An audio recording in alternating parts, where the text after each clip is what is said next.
আজ আমি চলে এসেছি খুব সাধারণভাবে ফ্রাইড রাইসের একটা রেসিপি নিয়ে। বাসমতি চাল 500 গ্রাম ধুয়ে ভিজিয়ে রেখে দেবেন। অন্যদিকে সসপ্যানে জল দিয়ে তাতে 2 চামচ সাদা তেল দিয়ে দিবেন। ফুটন্ত জলে ভিজিয়ে রাখা চাল দিয়ে দিলাম। অন্যদিকে নিয়ে নিচ্ছি 2 টেবিল স্পুন ঘি, 2 টেবিল স্পুন চিনি, গোটা মশলা আর চিংসের ফ্রাইড রাইস মশলা, লম্বা করে গাজর আর বিনস কুচি। কড়াই গরম করে তাতে দিয়ে দিচ্ছি 1 টেবিল স্পুন সাদা তেল, 1 টেবিল স্পুন ঘি, দিয়ে দিলাম কেটে রাখা গাজর আর বিনস।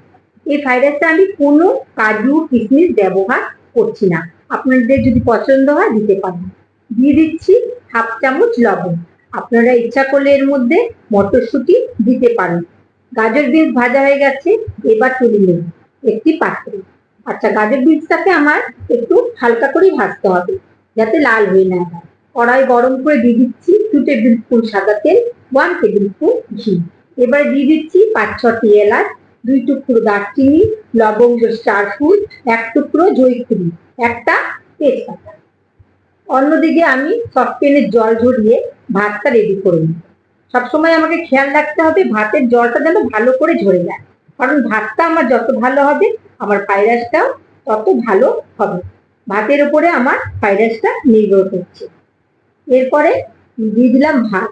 ভাত দিয়ে আমি দিয়ে দিচ্ছি ভেজে রাখা গাজর বিনস, দিয়ে দিচ্ছি 1 টিস্পুন লবণ আর 1 টিস্পুন চিনি। চিনিটা অবশ্য আপনি আপনার স্বাদ অনুসারে দিবেন, যে যেরকম পছন্দ করে। আর দিয়ে দিচ্ছি 1 চামচ ঘি আর 1 চামচ চিংসের ফ্রাইড রাইস মশলা। এটি বাজারে কিনতে পাওয়া যায়।